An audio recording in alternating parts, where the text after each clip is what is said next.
Ashama akkam jirtu hordoftoota viidiyoo yoomtuu guyyaa har'aa kana akkuma beekamu Campus Life sagantaa jedhu eegallee jirra. Guyyaa har'aa kana immoo kan argamnu barataa Yuunivarsiitii Haramaayaa dargaggoo tokko faana argamna. Mee isni of barsiisee sanaan booda waan tokko kan wajjin haasofnu ta'a jechaadha na cinaatti argama. Jalqaba irratti afgaafiin afaan taasisuuf ayyamoo ta'uu kan keetiif guddaa galatoomi. Guddaa galatoomitillee qophii kana irratti naaf eeruu kee fi baay'een si galateeffadha. Maqaan kiyya Lalisaa Magarsaanaan jedhani.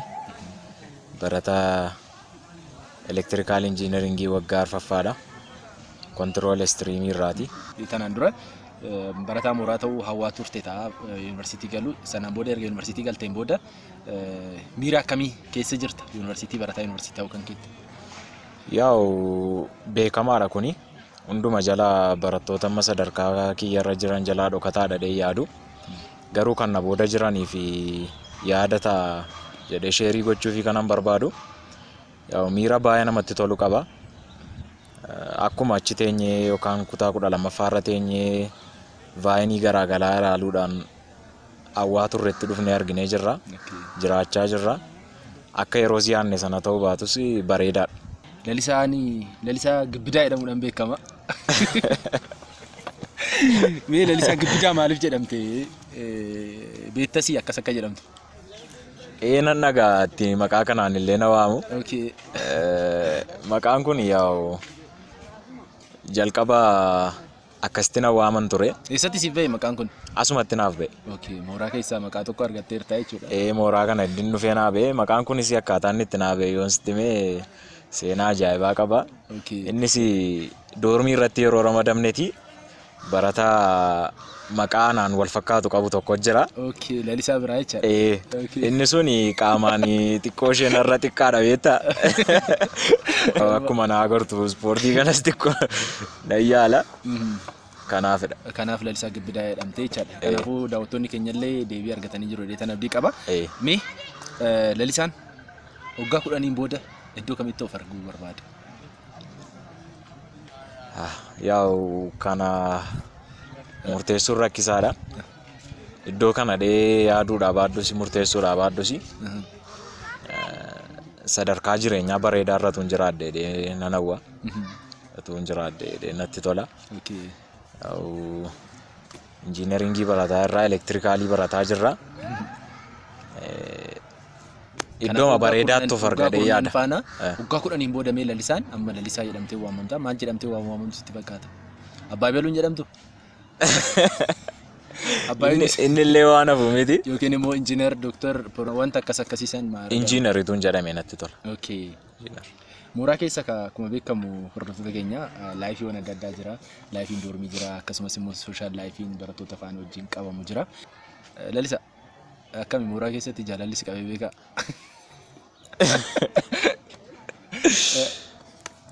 Yaa kun inuma jira. Umurii keenyaan kan wal qabateedha. Nama kamiif waaraa ta'ee yaadu. Inuma jira. Inuma jira. Akkuma jirutti jira. Akkuma jirutti jira. Osoo gama yuunivarsiitii seenii dura namni kamuu yeroo daa'imummaa keenyatti barsiisaanis kilaasii keessatti yeroo nu barsiisu maal ta'uu barbaadde jedhanii nu gaafatu. Ati yeroo yuunivarsiitiin dhufeen dirsan maal ta'uu fedhaa turte? Barsiisaa keetiinis maalan ta'a jettee turte? Yaa'u sadarkaa duraatti barataan kamuu yeroo sana kan himatu anis kanan himachaa ture dooktarii ta'uu ture. Garuu hireen gara injiineringii kana nu fiddee injiinerii kana barataa jirra. Amma immoo suma irratti cimnee injiinar jedhamu maqaa kabajaa sana fudhachuu barbaanna. Daa'imummaa keetti dooktora ta'uuf fedhaa turte. Carraan immoo hireen immoo injiinara si godhaa jirti. Injiinara na godhaa jirti amma. Mee mooraa kana erga dhufteen booda mudannoon hin daganne yeroo baay'ee yaadattu yoo jiraate? Mudannoon hedduu jira. Mudannoon hin daganne garuu guyyaa ta'e wayii gibbii kana zerfooriin hin baay'atti beektaa torban keessatti. Amma tu gara siinerummaa kanatti hin dhufin dura zerfoorii kana hin saqqalla beektaa baay'ee saqqalla. Naa guyyaa ta'e wayii lafeen guddaa wayii naawee beektaa. Sana booda ani gammachuu lafee sanaanii buddeenas daabboos tuun fudhadhee dhaqee eddan kaa'adhee gaafan irra laalladhu biddeen irra hin jiru. Sana booda lafee argattee innaan akkasumatti fudhattee tuute lafa teessee jira. Sana booda deebi'ee naqee fudhadhee warri biddeena laatan illee natti kolfan beektaa. Mudannoo kanan irraanfadhu. Baay'ee mooraa yuunivarsiitii Haramaayaa keessatti yeroo baay'ee zeerfooriin ni jira. Guyyaa shanyaan zeerfooriidha. Miti? Lafeenis namaa ba'a. Ati akkamii lafee argattee beektaa? Guyyaa baay'ee gatiin saqqaluu fi nan argadha yeroo baay'ee. Kanaafuu yuunivarsiitii Haramaayaa keessatti jechuun lafee yeroo baay'ee nyaatteerta jechuudha. Lafee yeroo baay'ee nyaadheera. Lafee yeroo baay'ee nyaadheera. Nyaadheera. Akkamii jechuun amma akka aadaa ta'ee biyya keenyatti jira. Nu bira samma yeroo ayyaanaa fa'aa lafee faanii affeelu maal jedhu. Lafee eenyuudhaaf kennu? Lafee maaltu nyaata sin biratti?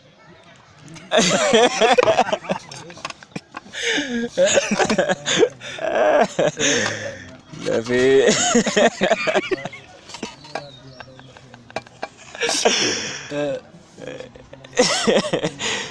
lafee abbaa fedhan nyaata. Abbaa kennaniiftu nyaata. Kanaafuu lafee sin biratti maaliif kennume?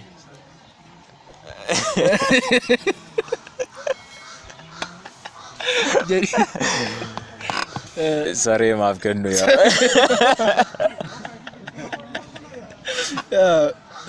Yeroo baay'ee beektaa wanta tokko amala nuti ta'e tamma lafee argadheen jira lafee nyaadheen jira jenna beektaa. Mooraa keessattis haa ta'u iddoo biraattis lafeen argadhe lafee nyaadhee dhufe lafee guddaa tokko naa ba'ee lafee nyaadhee jennaa.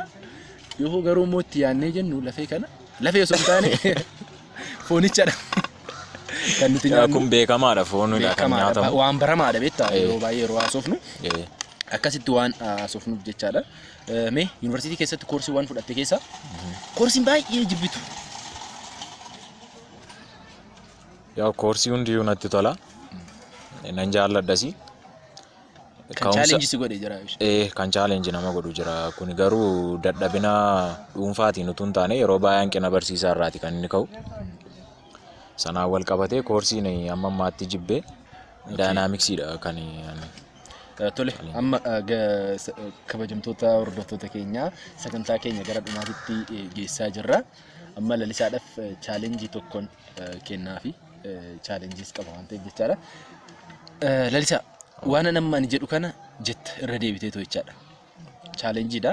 Kanan jedhen jenneen jedhu kan hin jedhu kan jette naan jetta fidaa jette naanaa jedhu hin jenneen jedhaani jedhe.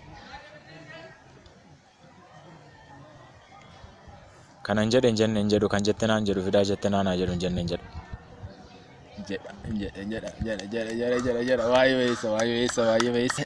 Gaafiin kootti aanu immoo gaafiin challenge konkolaachisaan tokko karaa deemaa jira karaa osoo deemaa jiru booyin guddaan tokko itti dhufu akkamitti bira darba? Irraa goree bira darba. Booyi bira akkamitti darba?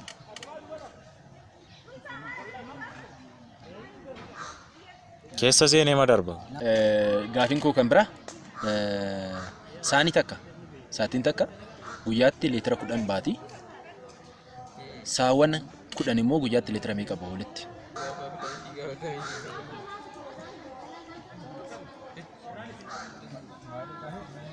Leetira 30 bahu. Leetira 30 akkamitti beekte? Maalitti beekte? Tole guddaa galatoomii dhugaa yeroo keenya faana dabarsuu kan keetiif mee dhumarratti dhaamsi qabdoo jiraatti keessattuu barattoota gara yuunivarsiitii dhufanii akkasumas immoo gama yuunivarsiitii dhufanis yaa ta'u dhaamsi ati qabduuf yoo jiraate. Ijoollee gibbii jiraniin jabaadhaa jechuun barbaada. Ijoollee ganaa booda jiraniinis jabaadhaa gara yuunivarsiitii kanaa kottaa jechuun barbaada. Asittan isaan afeera walumaa galatti. Hundumtuu yaa dhufanii kottaa. Hundumti keessan kottaa. Hundumtuu yaa dhufanii hundumtuu kottaa galatoomaa guddaa galatoomaa. Guddaa galatoomaa.